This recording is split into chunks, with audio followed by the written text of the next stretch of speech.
జయరాం హత్య కేసుకు సంబంధించిన వివరాలను పోలీసులు వెల్లడిస్తున్నారు. ప్రత్యక్ష ప్రసారం ద్వారా చూద్దాం.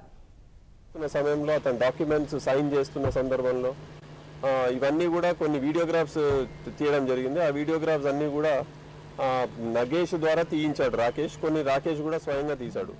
ఆ తర్వాత నెక్స్ట్ డే నగేష్ ఏ రోజైతే మర్డర్ జరిగిందో జయరాంది, ఆ రోజు నగేష్ విశాల్ని పిలవడం జరిగింది.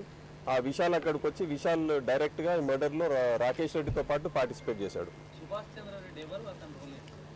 సుభాష్ చంద్రారెడ్డి మన రాకేష్ రెడ్డి ఫ్రెండ్. సో ఈ అంతా అఫెన్స్ అయిపోయిన తర్వాత కొన్ని వీడియోగ్రాఫ్స్ ఫోటోగ్రాఫ్స్ తీసిన తర్వాత కొన్ని సెన్సిటివ్ మెటీరియల్ అంతే దీనికి సంబంధించిన మర్డర్కి సంబంధించిన ఎవిడెన్సెస్ ఏవైతే ఉన్నాయో అతని ఫోటోగ్రాఫ్స్ వీడియోగ్రాఫ్స్ అదేవిధంగా కొన్ని మెసేజెస్ ఇవన్నీ కూడా సుభాష్ వీడియో మొబైల్ మీద మేము రికవర్ చేయడం జరిగింది. లేదు అది వేరే, హనీ ట్రాప్ కి ఉపయోగించిన మొబైల్ వేరే. ఇది అఫెన్స్ కి సంబంధించిన అంటే పర్సే మర్డర్ కి సంబంధించిన వాల్యూ ఎవిడెన్షియరీ వాల్యూ ఏదైతే ఉందో అది పరిగణలోకి తీసుకొని ఇతన్ని అరెస్ట్ చేయడం జరిగింది సుభాష్ ని. అంటే కొన్ని వీడియోగ్రాఫ్స్ అదేవిధంగా కొన్ని photographs at the time of offence అంటే ఎక్స్టార్షన్ చేస్తున్న సమయంలో కానీ మర్డర్ చేస్తున్న సమయంలో కానీ తీసిన కొన్ని ఫోటోగ్రాఫ్స్ ఏవైతే ఉన్నాయో అది రాకేష్ రెడ్డి సుభాష్ చంద్రారెడ్డి మొబైల్లోకి ట్రాన్స్ఫర్ చేయడం జరిగింది. అతను ఫార్వర్డ్ చేసి అతని దగ్గర ప్రిజర్వ్ చేయమని చెప్పాడు. సో అది అతని దగ్గర రికవర్ చేశాము. సో దాంట్లో చాలా విలువైన సమాచారం సేకరించిన తర్వాత ఇతన్ని అరెస్ట్ చేయడం జరిగింది.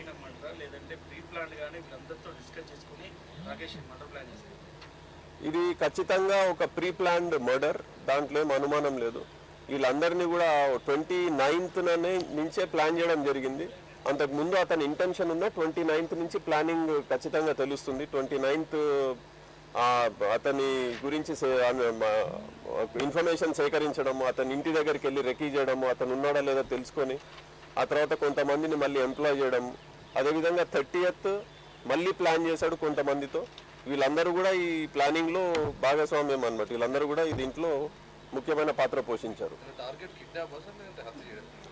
టార్గెట్ బేసికల్లీ ఎక్స్టార్షన్ అంటే కిడ్నాప్ కూడా దాంట్లో ఒక భాగమైంది. సో అతన్ని కిడ్నాప్ చేయడం, ఇది కిడ్నాప్ చేశారంటే మభ్యపెట్టి పిలిపించుకున్న తర్వాత ఎక్స్టార్షనే మెయిన్ ఉద్దేశం, ముఖ్య ఉద్దేశం ఎక్స్టార్షన్లో భాగంగానే బెదిరించడం జరిగింది. దాంట్లో అన్ని రకాల వాళ్ళు ఎంప్లాయ్ చేశారు టాక్టిక్స్. అంటే ముందు బెదిరించి రాయించుకున్నారు డాక్యుమెంట్స్ అన్ని, అక్కడ కూడా లొంగకపోతే అతన్ని కొట్టడం జరిగింది. బెదిరించి కొట్టిన తర్వాత కూడా అతను లొంగకపోతే డబ్బులు తెప్పేయడానికి అది విఫలమైనప్పుడు అతన్ని మర్డర్ చేయడం జరిగింది. చేస్తూ అంటే కొన్ని ఫోటోగ్రాఫ్స్ అయితే దొరికినాయి.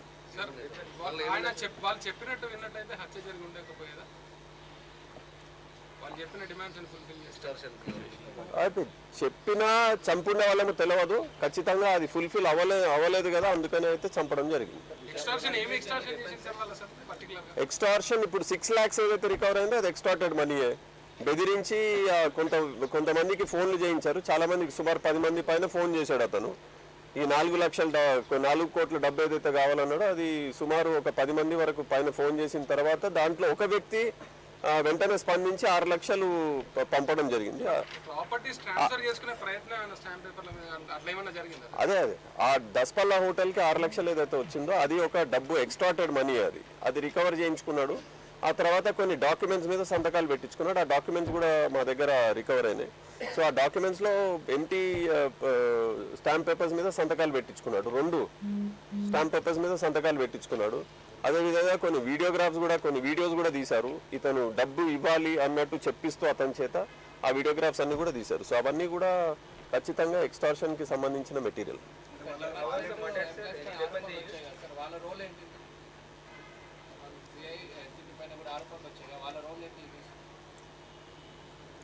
వాళ్ళ రోల్ ఇంకా వెరిఫై చేస్తున్నాము. అతను మీకు ఆ రోజే చెప్పాను కదా, అతను ఒక ఇన్స్పెక్టర్ నాకు ఈ రకంగా సలహా ఇచ్చాడు. అయిపోయిన తర్వాత ఒక ఇన్స్పెక్టర్ని నేను ముందే అతన్ని అడిగాను ఎట్లా ఇది ఎక్స్టార్ట్ చేయాలి అది ఇది అని అంటే అతను ఒక రకంగా స్పందించాడు.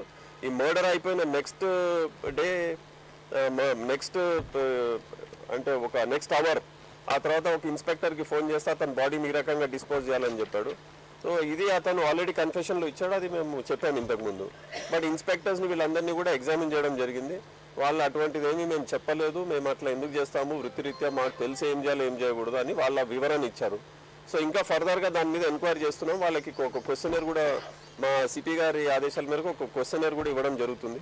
వాళ్ళ క్వశ్చనర్కి సంబంధించిన వివరాలు దాంట్లో అన్నీ కూడా వాళ్ళు దానికి ఆన్సర్ చేయాల్సింది ఉంది.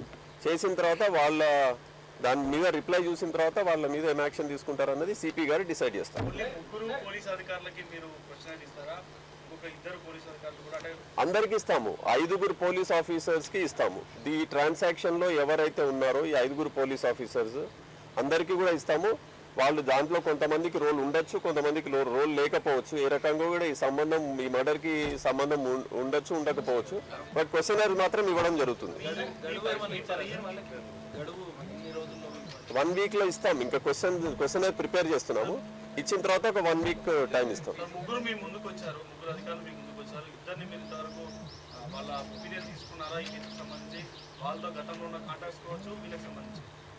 ముగ్గురు ఎవరైతే మేము ఎగ్జామిన్ చేసామో మీ అందరికీ తెలుసు.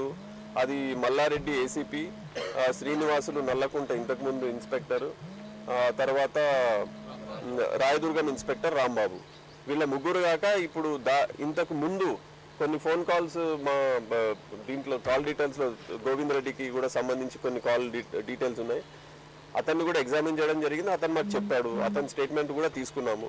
అదేవిధంగా హరిశ్చంద్రారెడ్డి జూబ్లీహిల్స్ ఇన్స్పెక్టర్, ఈ మర్డర్ అయిన తర్వాత 2 కాల్స్ ఉన్నాయి. ఆ 2 కాల్స్కి సంబంధించి కూడా ఏ రకంగా స్పందించాడు. ఈ మర్డర్ అయిన తర్వాత 2 కాల్స్ వచ్చిన తర్వాత ఇమీడియట్గా బాడీ ట్రేస్ అవ్వలేదు, ఎక్కడో ట్రేస్ అయింది కనుక సిపి గారు అది దృష్టిలో పరిగణించి ఆయనను కూడా అక్కడి నుంచి ట్రాన్స్ఫర్ చేయడం జరిగింది.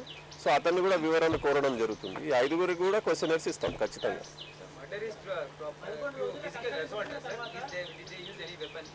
The murder is by strangulation, physical assault. They strangulated and they suffocated with a pillow. They strangulated, smothered, and they strangulated and then smothered with the pillow. Postmortem report lo akkada Andhra Pradesh police lagarnappudu body neelanlo maarindi rakarakala akkada edavalainani cheppaledu. మీ దగ్గర వచ్చిన postmortem report ఏమొచ్చిందో? Postmortem report ఒకటే ఉంటుంది. Body అక్కడ PME అక్కడ అయింది కనుక ఆ ఎఫ్ఎస్ఎల్ రిపోర్ట్ అవైటెడ్ అని చెప్పి ఇచ్చారు పిఎంఈ రిపోర్ట్. ఆ ఎఫ్ఎస్ఎల్ రిపోర్ట్ వచ్చిన తర్వాత డాక్టర్ తన ఫైనల్ ఒపీనియన్ ఇస్తారు. అది మేము ఇంకా వెయిట్ చేస్తున్నాం. వాళ్ళు ఎప్పుడు ఇస్తే అది స్పెషల్ ఒపీనియన్ కనుక will take that. Motive is definitely no motive is definitely to murder him. Sir, complete ఈ మర్డర్ ఎపిసోడ్ పోలీసులు శిఖా చౌదరి సరిగ్గా ఇన్వెస్టిగేషన్ చేయలేదు, ఖచ్చితంగా శిఖా చౌదరిని అదుపులో తీసుకొని విచారిస్తే మర్డర్ వెనకాల ఏమున్నాయి అన్ని విషయాలు బయటకు వస్తాయని నిన్న చెప్పింది. ఇప్పుడు అతను వెళ్ళేటప్పుడు ఏం చెప్పాడో తెలియదు. శిఖా చౌదరి మేము 7 గంటల పైన విచారించాము. పూర్తిగా మాకు కావాల్సిన ఇన్ఫర్మేషన్ అంతా కూడా అన్ని రకాలుగా తన్ని ప్రశ్నించాము. ఇంకా కొన్ని ఏదైతే ఇప్పుడు ప్రస్తుతానికి మా దగ్గర ఉన్న ఎవిడెన్స్ కావచ్చు, అదేవిధంగా మాకు వస్తున్న ఇన్ఫర్మేషన్ మేరకు, కొంతమంది వ్యక్తులు ఇస్తున్న ఇన్ఫర్మేషన్ మేరకు శిఖా చౌదరిని ఖచ్చితంగా మళ్ళీ ఎగ్జామిన్ చేస్తాము. దాంట్లో ఏమో అనుమానం లేదు. శిఖా చౌదరి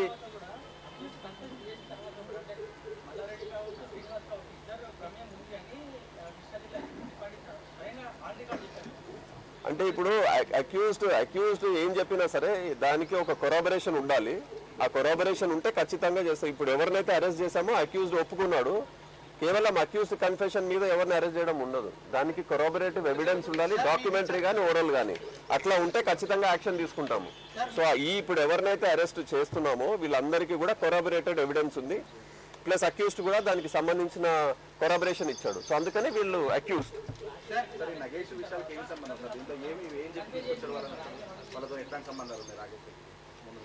ఏదండి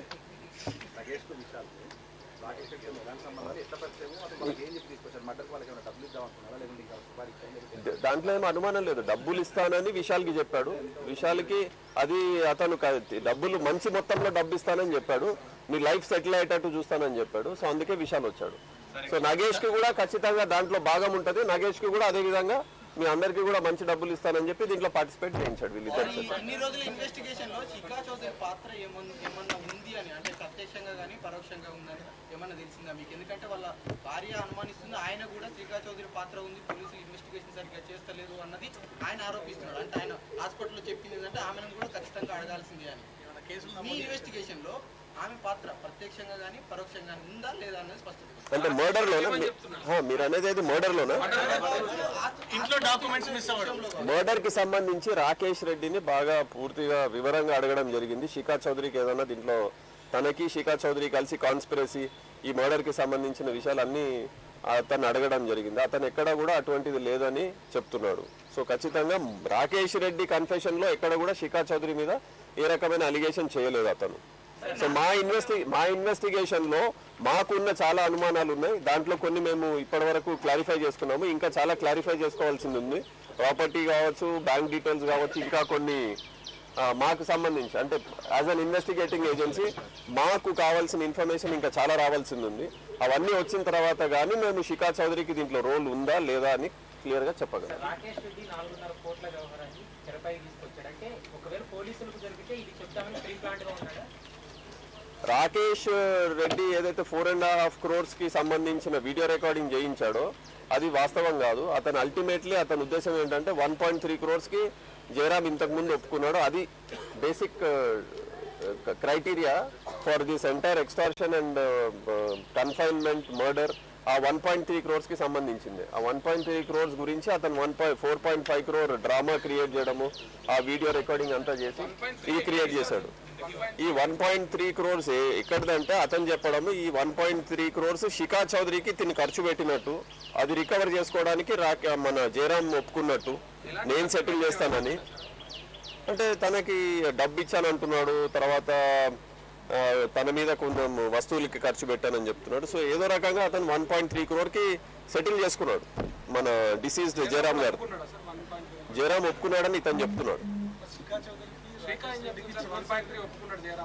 అతను తనకు తెలియదు ఒప్పుకున్నట్టు.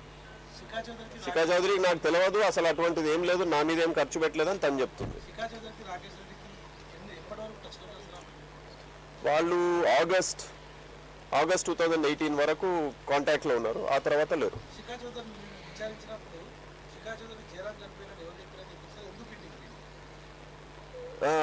ఫస్ట్ డ్రైవర్ వాళ్ళ ఎవరైతే డ్రైవర్ ఉన్నారో డ్రైవర్ కి మన టీవీలో చూసి తనకి కాల్ చేస్తే లేకపోతే సంతోష్ కి ఫోన్ చేశాడు. సంతోష్ ద్వారా శిఖా చౌదరికి తెలిసిందని చెప్తుంది. అది వాస్తవం అనిపిస్తుంది.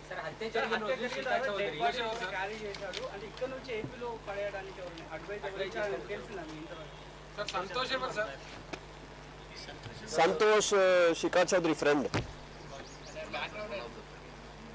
ఎవరిదండి? సంతోష్ అతనికి ఏదో వైన్ షాప్స్ ఎక్కడ ఉన్నాయి, నాచారమో ఎక్కడ వైన్ షాప్స్ ఉన్నాయి.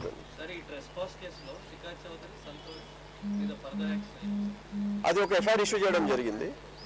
ట్రెస్పాస్, థెఫ్ట్ ఈ రెండు సెక్షన్స్ మీద 348 448 380 506. జయరామ్ చనిపోతే ఇన్సూరెన్స్ డబ్బుల కింద 100 కోట్లు వస్తున్నాయని ఆ కాన్స్పిరసీ కూడా ఏదో ఉంది అని ప్రచారం జరుగుతుంది. దానికి ఎక్కడ ఆధారాలు లేవండి. 100 కోట్లకి అతనికి ఇన్సూరెన్స్ ఉన్నట్టు ఇప్పటివరకు అయితే ఎక్కడ సమాచారం లేదు. మా ఇన్వెస్టిగేషన్ లో కూడా తెలియదు. అది కరెక్ట్ కాదు. ఆయన హత్య జరిగిందని చెప్పాడా, ప్రమాదం జరిగిందని